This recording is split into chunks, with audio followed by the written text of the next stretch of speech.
The mystery of Rae Vanek. The disappearance on Mount Santa Cruz. The forest stretches out like an ocean of shadows. In the distance, the imposing silhouette of Mount Santa Cruz rises against the sky, its 14,000-foot summit covered in eternal snow. It is a place of undeniable beauty, but also of danger. Many have climbed its rugged trails and returned with stories of survival. Others never returned. Rae Vanek was a 35-year-old mother living in Lakewood, Colorado. She had 4 children and a stable life full of love and family commitment. A dedicated athlete, she participated in marathons and triathlons, which made her a person in excellent physical shape. However, what she did not have was experience in mountaineering. However, when her friend Eric Sawyer invited her on a hike to the summit of Mount Santa Cruz on September 24, she accepted the challenge, not knowing that it would be the last trip of her life. That morning, Michelle and Eric set out on the hike with one clear goal: to reach the summit. Mount of the Holy Cross is no ordinary mountain. Its name comes from a peculiar snow formation on its eastern face that, seen from certain angles, resembles a giant cross, a sacred symbol to some and an omen of death to others. As they moved forward, the altitude began to take its toll on Michelle. The air grew thinner, her steps heavier. Eric noticed her fatigue and suggested she rest at a point on the trail while he continued toward the summit. This is where the mystery begins. Michelle was left behind, sitting on a rock as she watched her friend walk away. But when Eric returned, she was gone. There were no signs of a struggle, no traces of footprints in the snow to indicate where she might have gone. She had simply vanished. The search began immediately. In the days that followed, more than 800 volunteers joined the mission to scour every corner of the mountain. Search dogs, helicopters, experienced rescuers, but nothing. Not a single trace. How could a woman disappear without leaving any clue? Theories were quick to emerge. Some believed that, disoriented by altitude and exhaustion, Michelle may have tried to descend the wrong way, falling off one of the treacherous cliffs in the area. Others suggest that she was the victim of an accident, perhaps a fall in an area hidden by dense vegetation. But there is something disturbing about this case, something that doesn't quite fit. What really happened to Rae Vanek? Why were her remains and personal items not found at the time? And what about Eric Sawyer? According to him, he gave her clear instructions on how to descend if she felt better. But if she had followed his advice, wouldn't they have found at least her backpack, an item of clothing, something? Some have questioned his version of events. There are those who suggest that his relationship with Michelle may have been more complex than it appeared. On forums and online discussions, suspicions have been raised, although nothing has been proven. But the question remains: why did she leave an inexperienced person alone on such a dangerous mountain? The case seemed to be forgotten, until 17 years later, in October 2022, a hiker and his son found a boot in a remote area of the mountain. An insignificant find for many, but not for investigators. After a forensic analysis, it was confirmed that it belonged to Michelle. The find led to a new wave of searches, and in September 2024, a rescue team made up exclusively of women discovered several personal items: a backpack, clothing, and hiking poles. But the key piece is still missing: her remains. The question that torments her family remains unanswered. How did Michelle die? Was she a simple victim of the mountain, or is there something more that was never told? The Mount of the Holy Cross holds its own secrets, and the disappearance of Rae Vanek is just one of them. Will the truth ever come to light, or will this be another mystery to be buried in Rocky Mountain history? The mystery of Doyle Parscale Jr., the enigma of Peppersauce Canyon. The vast landscapes of Arizona hold stories that intertwine with the inexplicable. Deep in the Santa Catalina Mountains, in the southeast of the state, lies Peppersauce Canyon, a place of contrasts, wild beauty and latent danger. Its trails meander through dense juniper forests and towering pines. Its canyons, sculpted by time, seem echoes of an immortal past. It is a vast and difficult to tame region, where nature imposes its rules and losing one's way can become an irreversible sentence. At first glance, Peppersauce Canyon is a paradise for hikers and explorers. However, for those who know its stories, the canyon has an aura of mystery. In its depths lie hidden ancient abandoned mines, silent witnesses of times when man tried to wrest its treasures from the earth. Some say that this place has a strange magnetism, a point where reality blurs and paths can lead to unknown destinations. But how true is this? Is it just the suggestion of those who walk its paths, or is there really something out of the ordinary in this place? In addition, there is Peppersauce Cave, a dark and labyrinthine natural formation that has been the subject of numerous explorations and stories. It has not been linked to mysterious disappearances, but its mere presence adds an air of uncertainty to the terrain. If a child were to enter such a place, could he find his way out on his own? Or would he be trapped in its depths without a trace? It is here, among the shadows of the trees and the murmur of the wind on the rocks, where Randy Doyle Parscale Jr. disappeared without a trace.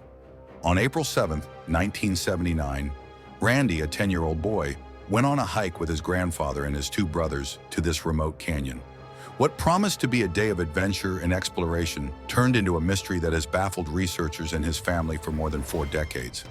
While his grandfather rested in the shade of a tree, Randy and his brothers decided to wander off to explore. Childlike curiosity and the adrenaline of adventure drove him to run down the trail. His brothers watched him go off into the trees, confident that he would soon return.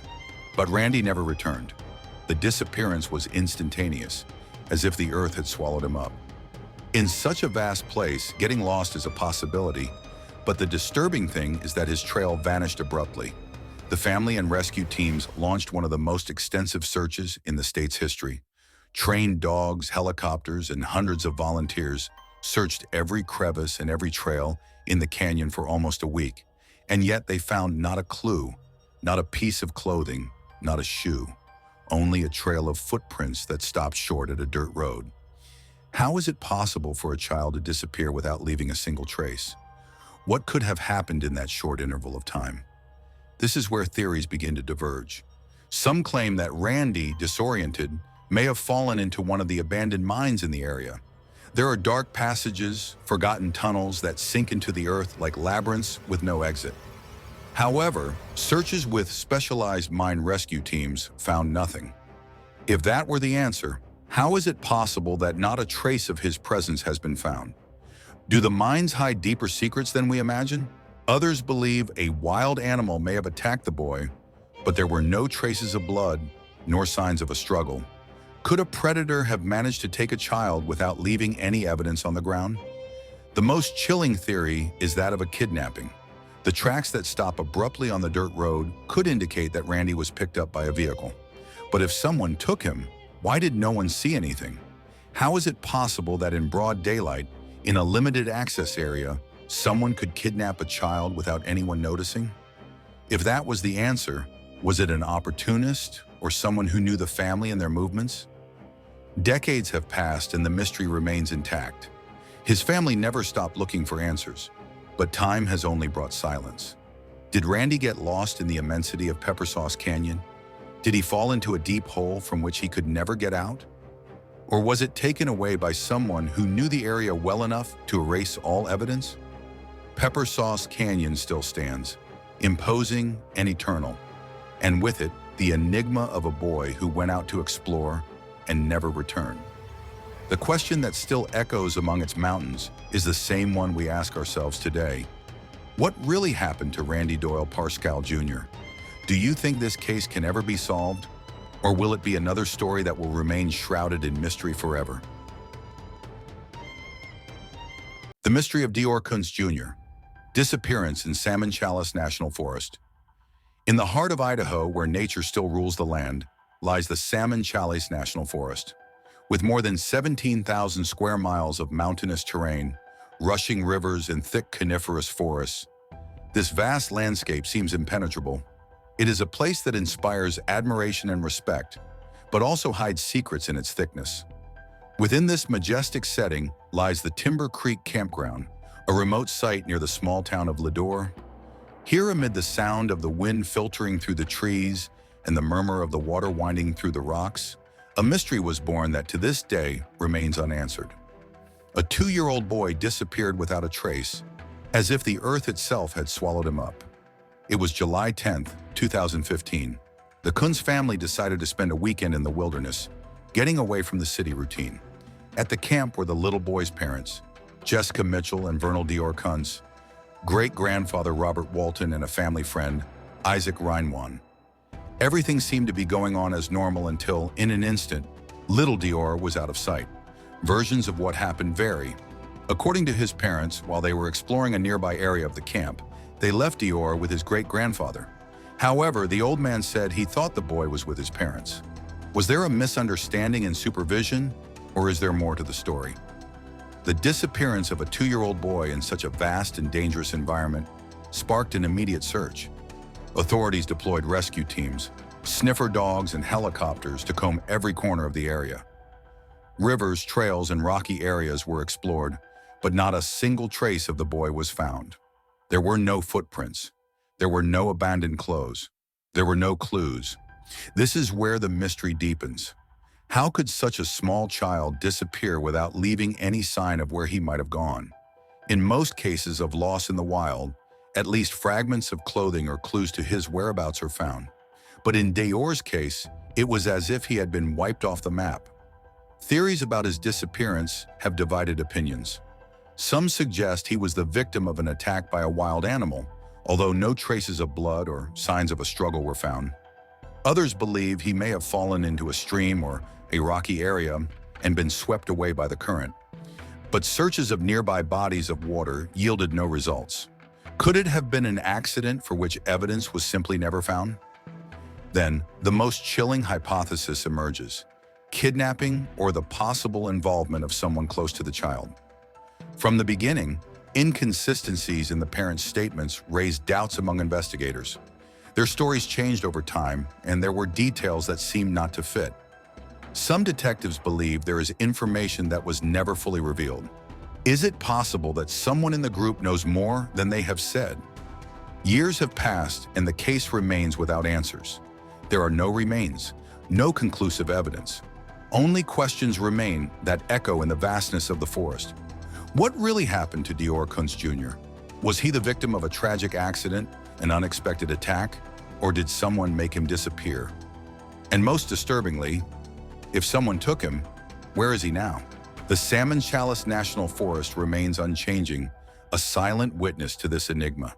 And in its shadows, the DeOrr case remains one of the most puzzling of disappearances in the wild. Will the truth ever be known? Or will this mystery, like so many others, be lost in the depths of the forest forever? The cases of Rae Vanek, Doyle Parscale Jr., and DeOrr Kunz Jr. leave us with a feeling of unease and many unanswered questions. 3 disappearances that defy logic, 3 families still searching for the truth, and 3 mysteries that remain unsolved. Each of these cases shows us how fragile the line between the known and the unknown can be. What really happened in those fateful moments? How is it possible for people to disappear without a trace in places where others have walked hundreds of times? If these stories teach us anything, it is that the world is full of enigmas waiting to be discovered. Some can be explained over time, but others like these seem destined to remain shrouded in the shadow of mystery. If you found this video interesting and want us to continue exploring more disappearances and unexplained enigmas, support this content with a thumbs up. This way we can reach many more people who, like you, feel the need to investigate the unknown. And this is not the end. There are more cases, more questions, and more mysteries to solve. If you haven't done so yet, subscribe and activate notifications, because in the next videos we will delve even deeper into the unexplained. See you in the next investigation, mystery lovers.